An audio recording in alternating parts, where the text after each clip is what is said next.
Hello बच्चों, class 12 था physics में। आज हम लोग चैप्टर 5 का एक नया पॉइंट पढ़ेंगे। इस पॉइंट का नाम है चुंबकीय द्विध्रुव या क्षण चुंबक के कारण चुंबकीय क्षेत्र।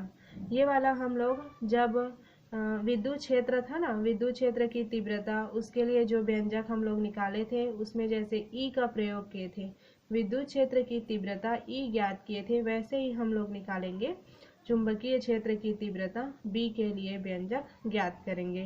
तो देखिए, चुंबकीय द्विध्रुव या क्षण चुंबक के कारण चुंबकीय क्षेत्र की तीव्रता दो रूपों में निकालेंगे। पहला हम लोग अक्षीय स्थिति में और दूसरा निरक्षीय स्थिति में। ठीक है, तो पहला हम लोग देखते हैं अक्षीय स्थिति में। ठीक है, तो अक्षीय स्थिति किसे कहते हैं उसको पहले देखिए। जब कोई बिंदु जहां पर चुंबकीय क्षेत्र की तीव्रता ज्ञात करनी होती है बढ़ाए गए चुंबकीय अक्ष पर होता है तो उसे चुंबक के सापेक्ष अक्षीय स्थिति में कहा जाता है। चुंबक के सापेक्ष क्या कहा जाता है? अक्षीय स्थिति में कहा जाता है। एक बार और देखिएगा डेफिनेशन। अक्षीय स्थिति जब कोई बिंदु जहां पर चुंबकीय क्षेत्र की तीव्रता ज्ञात करनी होती है बढ़ाए गए चुंबकीय अक्ष पर होता है तो उसे चुंबक के सापेक्ष अक्षीय स्थिति में कहा जाता है। ये देखिए, हम लोग को जो बिंदु P है यहीं पे हम लोग को चुंबकीय क्षेत्र की तीव्रता ज्ञात करनी है और यह इस चुंबक से बढ़ाए गए अक्ष पर स्थित है, इसलिए इसको हम लोग अक्षीय स्थिति में कहते हैं। आई होप आप लोगों को डेफिनेशन समझ आया होगा। अब इसका स्ट्रक्चर देखिए। जो चुंबकीय द्विध्रुव के कारण चुंबकीय क्षेत्र की तीव्रता हम लोग को ज्ञात करनी है। अक्षीय स्थिति में चुंबकीय क्षेत्र की तीव्रता के लिए व्यंजक के लिए इस प्रकार से स्ट्रक्चर बनेगा। इसमें आप लोग लिखिएगा SN एक चुंबक है जिसमें दोनों की प्रेक्षण लंबाई क्या है? 2L है। और जो मेरा N है, जो S है, S के लिए चुंबकीय क्षेत्र की तीव्रता B2 है और N के लिए मतलब हम लोग का SN एक चुंबक है जिसमें एक सिरा साउथ है तो साउथ की जो चुंबकीय क्षेत्र की तीव्रता है वहाँ B2 है और नॉर्थ की जो चुंबकीय क्षेत्र की तीव्रता है वहाँ B1 है और O से D दूरी पर एक बिंदु P है। तो इस बिंदु P पर हम लोग को चुंबकीय क्षेत्र की तीव्रता ज्ञात करनी है। हम लोग का SN एक दृढ़ चुंबक है जिसकी प्रेक्षण लंबाई 2L है और चुंबक S सिरा का चुंबकीय क्षेत्र की तीव्रता B2 और चुंबक N के चुंबकीय क्षेत्र की तीव्रता B1 है। O से D दूरी पर एक बिंदु P है। इस बिंदु P पर चुंबकीय क्षेत्र की तीव्रता ज्ञात करनी है। इस प्रकार से इसका वर्णन करके लिखिएगा। अब देखिए आगे इसका सॉल्यूशन। उत्तरी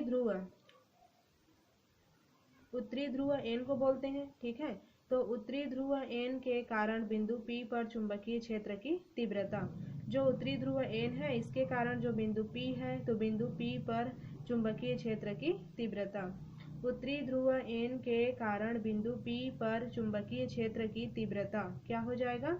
मैं बताई थी N जो उत्तरी ध्रुव है मतलब नॉर्थ पोल है, उसका हम लोग की चुंबकीय क्षेत्र की तीव्रता B1 है। तो यहाँ पे मैं क्या रख दी? B1। ये वाला हम लोग कूलाम के नियम से निकाले थे ना, μ0/4 पाई और m/r का स्क्वायर करके। ठीक है, m1 m2 था तो यहाँ पे हम लोग लिए m, तो ये हो गया मेरा एक formula B1 equal to μ0/4 pi m/np का स्क्वायर। क्योंकि हम लोग की जो दूरी है कहाँ से जा रहे हैं? N से बिंदु P तक, तो दोनों के बीच की दूरी क्या हो गई? NP का वर्ग। क्योंकि r का वर्ग होता है तो हम लोग के पास दूरी है NP, तो यहाँ पे हो जाएगा NP का वर्ग। उत्तरी ध्रुव N के कारण बिंदु P पर चुंबकीय क्षेत्र की तीव्रता B1 equal to μ0/4 pi m/np का स्क्वायर। अब देखिए हम लोग को NP का मान की जरूरत है, तो जो मेरा स्ट्रक्चर है उसमें देखिए N से P मुख्य बिंदु हम लोग का O है, तो आप जहाँ से भी इसका डिस्टेंस नापेंगे तो उस डिस्टेंस को आप लोगों को O से ही स्टार्टिंग करना है। तो यहाँ पे मेरा देखिए NP, तो यहाँ पे NP का वैल्यू चाहिए, तो मेरा जो NP है तो उससे पहले मेरा पूरा चुंबक O से लेकर P तक, तो यहाँ पे मैं OP रख दी इक्वल ON, यहाँ पे कटा है तो ON फिर प्लस का प्लस फिर यहाँ से एन पी, यहाँ पे मेरा हो गया N P. O P equal to O N plus N P, मुझे वैल्यू चाहिए एन पी का, तो एन पी को इस साइड में ट्रांसफर की, फिर ओ पी का ओ पी, फिर माइनस का माइनस, फिर ओ एन, सॉरी मतलब एन पी में रखी, ये अपने साइड आया, अपना चिन्ह नहीं बदला, ये भी नहीं बदला, तो जो बैठा हुआ ओ एन है ना वह बदल गया माइनस ओ एन करके। स्ट्रक्चर में ओ एन पी की वैल्यू क्या है, एन से पी की वैल्यू मेरा, एन पी तो हम लोग को निकालना है ना, सॉरी ओ पी, ओ से पी की वैल्यू क्या है, स्मॉल डी रख दी, फिर माइनस का माइनस ओ एन, ओ से एन, यहाँ पे देखिए पूरा चुंबक की लंबाई 2l है, तो जब अलग अलग बांटूंगी तो l बचेगा ना, तो यहाँ पे l डी माइनस एल, मतलब जो मेरा मेन पॉइंट वाला वैल्यू एन पी है, तो एन पी का मेरा वैल्यू क्या आ गया, डी माइनस एल, तो यहाँ पे मैं रख दी D minus L. B one का B one equal to mu naught upon 4 pi, फिर एम का एम और एन पी का स्क्वायर, तो एन पी को मैं रख दी डी माइनस एल, तो डी माइनस एल का होल स्क्वायर। ये हो गया मेरा equation number first. I hope आप लोगों को उत्तरी ध्रुव के एन के कारण जो बिंदु पी पर चुंबकीय क्षेत्र की तीव्रता है वह समझ आया होगा। इसी प्रकार अब जो मेरा दक्षिणी ध्रुव एस है उसके कारण बिंदु पी पर चुंबकीय क्षेत्र की तीव्रता निकालूंगी। तो देखिए, तथा दक्षिणी ध्रुव एस के कारण बिंदु पी पर चुंबकीय क्षेत्र की तीव्रता, तो B2 equal to mu naught upon 4 pi M upon S P का स्क्वायर, क्योंकि जो दक्षिणी ध्रुव है ए से स्टार्टिंग हो रहा है और बिंदु पी पर एंडिंग हो रहा है, तो ए से पी, तो यहाँ पे मेरा आ गया एस पी का स्क्वायर।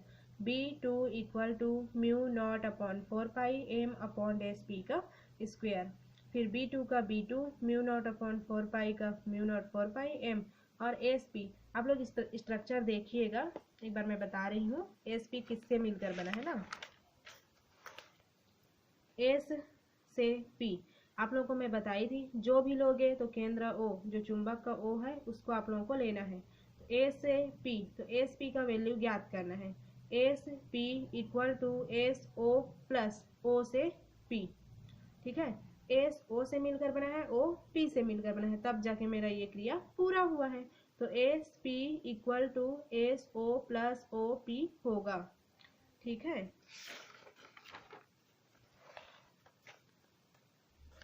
तो यहाँ पे देखिए S P equal to O P plus O S, तो ओ पी का वैल्यू मेरा स्मॉल डी है और ओ एस का वैल्यू मेरा स्मॉल एल है, तो यहाँ पे S P equal to D plus L हो गया।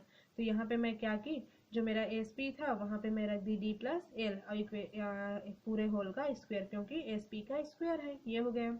ये हुआ मेरा इक्वेशन नंबर 2। तो ये तो मेरा दक्षिणी ध्रुव के कारण बिंदु P पर चुंबकीय क्षेत्र की तीव्रता है, और B1 निकाली वो मेरा क्या बोलते हैं उसको, उत्तरी ध्रुव के कारण बिंदु P पर चुंबकीय क्षेत्र की तीव्रता था। तो 2 ठो निकला है, तो अब मेरे को परिणामी भी ज्ञात करना पड़ेगा, इसलिए B1 और B2 एक ही रेखा में विपरीत दिशा में कार्य करते हैं तथा B1 बड़ा है B2 से। ये तो मैं स्ट्रक्चर में बता चुकी हूँ। बिंदु P पर परिणामी तीव्रता, आप लोगों को परिणामी तीव्रता निकालना है, तो यहाँ पे B equal to B1 minus B2 करके लिखोगे। बिंदु P पर परिणामी तीव्रता B equal to B1 minus B2। अब देखिए B, यहाँ पे B का B आप लोग लिखते जा सकते हो, मैं लास्ट एंडिंग में लिखी हूँ इसलिए बार बार उसको नहीं लिखी हूँ, ठीक है। तो यहाँ पे B1 का वैल्यू मेरा इक्वेशन नंबर फर्स्ट में क्या है, यहाँ पे देखिए इक्वेशन नंबर फर्स्ट से मैं B1 का वैल्यू पुट कर रही हूँ। यहाँ पे ये हो गया, B1 का वैल्यू है मेरा mu naught upon 4 pi M upon D minus L का होल स्क्वायर, फिर माइनस का माइनस, B2 का वैल्यू है म्यू नॉट अपॉन 4 पाई, ये देखिए इक्वेशन नंबर 2 में B2 का वैल्यू है ना mu naught upon 4 pi M upon D plus L का होल स्क्वायर। ये मेरा इक्वेशन नंबर फर्स्ट व सेकेंड से, ठीक है। तो यहाँ पे इन दोनों में से क्या क्या चीज़ कॉमन दिख रहा है, म्यू नॉट अपॉन 4 पाई और दोनों में एम भी है, तो मैं उसको कॉमन कर दी। मेरा यहाँ पे बच गया 1 अपॉन डी माइनस एल, ऊपर में 1 बचा, नीचे में डी माइनस एल का होल स्क्वायर, फिर माइनस का माइनस, इसमें भी ऊपर में 1 बचा, नीचे में डी प्लस एल का होल स्क्वायर, ये हो गया। फिर म्यू नॉट अपॉन 4 पाई, ये हो गया एम का एम, अब देखिए इसका हम लोग का जो योगा अंतरानुपात का जो नियम होता है, यह नियम किस प्रकार से होता है उसको देखिए। d प्लस एल का होल स्क्वायर, इसके साथ मल्टीप्लाई की 1 के साथ, फिर माइनस का माइनस, फिर d माइनस एल का होल स्क्वायर, फिर नीचे का नीचे के साथ d माइनस एल और d प्लस एल। यहाँ पे एक गलती की ना, यहाँ पे मैं स्क्वायर लिखना भूल गई हूँ, ये हो गया। अब इसके बाद देखिए ये ज्यों का त्यों है, इसका फॉर्मूला आप लोगों को पता है, ये कैसे दिख रहा है, a प्लस बी का होल स्क्वायर और ये वाला a माइनस बी का होल स्क्वायर। तो इसको a प्लस बी के होल स्क्वायर जैसे डिस्क्राइब की, देखिए सेम, a के जगह हमें d का स्क्वायर, b के जगह हमें l का स्क्वायर, प्लस 2dl, फिर माइनस का माइनस, और यहाँ पे मैं डायरेक्ट कोष्टक हटा दी हूँ, ठीक है। तो d का स्क्वायर माइनस l का स्क्वायर प्लस 2dl। और नीचे वाला मेरा कैसे दिख रहा है, इस फॉर्मूला के रूप में दिख रहा है, a का स्क्वायर माइनस बी का square equal to a plus B और a माइनस बी। नीचे वाला मेरा d minus L D plus L, तो ये क्या हो जाएगा, d का स्क्वायर माइनस एल का स्क्वायर, क्योंकि a का स्क्वायर माइनस बी का square equal to a plus B into a minus B होता है। यहाँ से ये वाला d, ये वाला d, ये वाला d और ये वाला l आपस में कट गए, तो यहाँ पे मेरा बचा 2 और 2, तो 4 हो जाएगा, 4dl अपॉन d का स्क्वायर माइनस एल का स्क्वायर का होल स्क्वायर।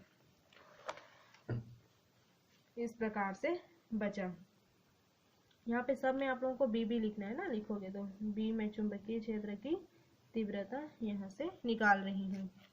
तो यहाँ पे जो फॉर्मूला यूज की थी उसको लिख दी हूँ। अब देखिए b तो mu naught m upon 4 pi, फिर यहाँ पे मेरा बचा 4dl अपॉन d का स्क्वायर माइनस एल का स्क्वायर का होल स्क्वायर, b का b, फिर यहाँ पे ये वाला देखिए म्यू नॉट m, इसको मेरे को एक फॉर्मूला बनाना है, तो इसको मैं टू में तोड़ती हूँ ना, m यहाँ से ले गई, यहाँ का मेरा l, ये dl अल्पांश वाला नहीं है ना, d हम लोग की दूरी वाला है और l है जो मेरा वो लंबाई है, तो स्मॉल m इंटू 2l, यहाँ का 2l करके रखी, यहाँ से 2d, क्योंकि ये 2 बार में 2 जब 4 तो 2 क्रॉस तोड़ दी, तो 2d और म्यू नॉट का म्यू नॉट, नीचे का ज्यों का त्यों है। देखिए अब हम लोग जानते हैं चुंबकीय द्विध्रुव आघूर्ण से m equal to m into 2l होता है, मतलब हम लोगों का जो दूरी रहता है वो और प्रभावी लंबाई के गुणनफल के बराबर होता है। तो m into 2l equal to मैं कैपिटल M रख सकती हूँ, b का b, फिर 2 mu naught d upon 4 pi, इसका मेरा हो जाएगा कैपिटल M, और अपॉन यहाँ पे एक बार और लिखना पड़ेगा, मैं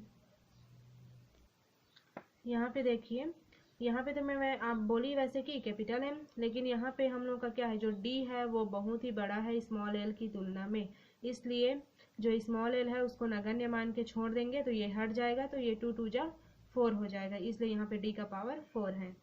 फिर B का B, ये म्यू नॉट अपॉन 4 पाई और 2m, यहाँ पे एक D नीचे वाले से एक D से कट जाएगा, तो बचा B का B, फिर म्यू नॉट अपॉन 4 पाई 2m अपॉन d का पावर 3।